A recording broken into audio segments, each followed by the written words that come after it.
How do alloying elements enhance creep resistance in materials?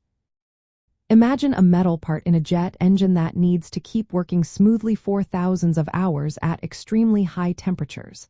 How do engineers make sure it doesn't slowly deform or break? The secret lies in adding special elements called alloying elements.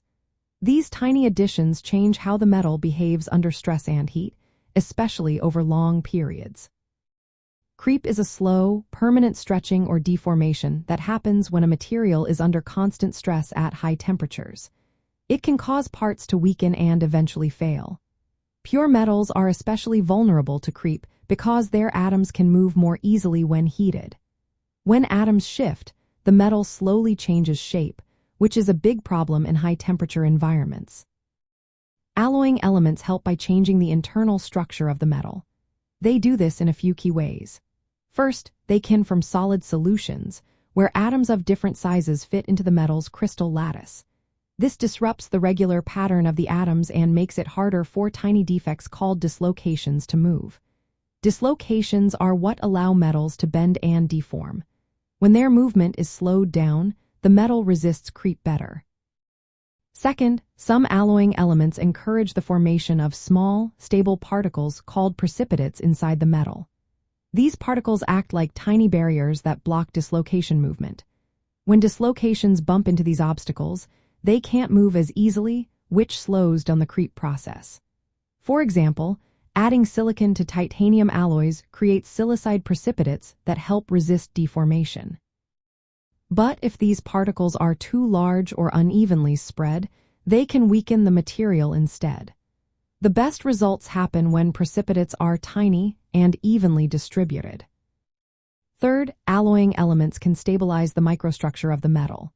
This means they help maintain the arrangement of grains and phases that are resistant to creep. In high-temperature steels, elements like chromium, molybdenum, and tungsten help keep the microstructure stable over time. But not all phase changes are good.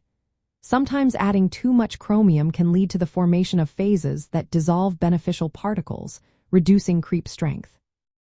Different alloying elements have different effects. Molybdenum makes the structure more stable at high temperatures, boosting creep resistance. Nickel adds strength and ductility, helping the material bend without cracking. Chromium is often used for corrosion resistance but also influences how the material handles long-term stress. Temperature and stress levels also play a big role. Higher temperatures give atoms more energy to move, speeding up creep. Higher stress levels push the material to deform faster. By carefully choosing alloying elements, engineers can shift this balance, making parts last longer under tough conditions. This knowledge helps in designing alloys for parts like turbine blades, power plant components, and engine parts that face constant high temperatures and stress. When a part fails, examining its alloy composition and service conditions can often explain why. This understanding allows us to improve materials and prevent unexpected failures, keeping machines running safely and efficiently.